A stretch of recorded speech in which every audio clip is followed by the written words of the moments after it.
chikondwelelo changachi chazala mtimanga. Chikondwelelo cha lelo ndicho sefukila. Chikondwelelo changachi chazala mtimanga. Chikondwelelo cha lelo ndicho sefukila.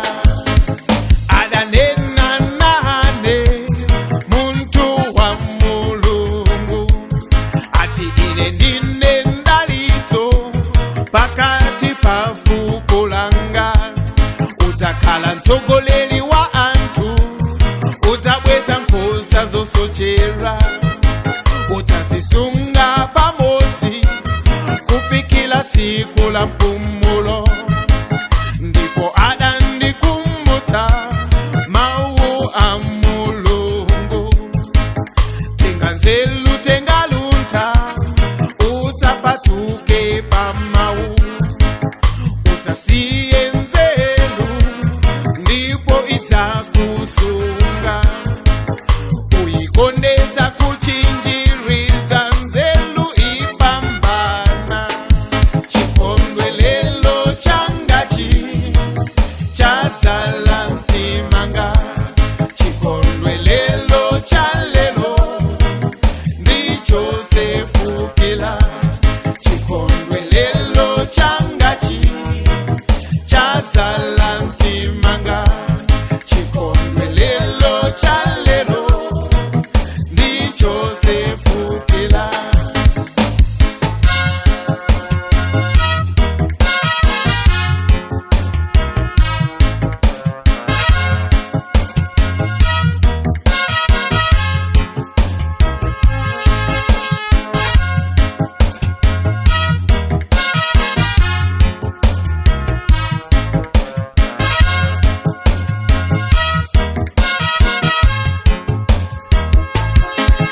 Usatsutsule onyoza kuti angakude.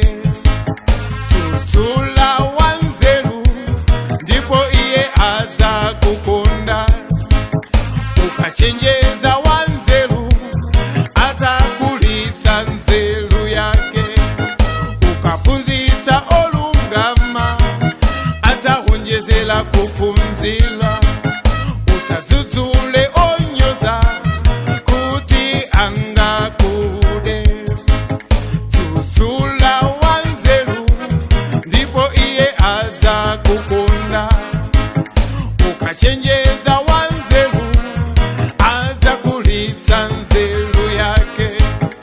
Ukaphunzitsa olungama adzawonjezera kuphunzira. Chikondwelelo changachi chazala mtimanga. Chikondwelelo cha lelo ndicho sefukila. Chikondwelelo changachi chazala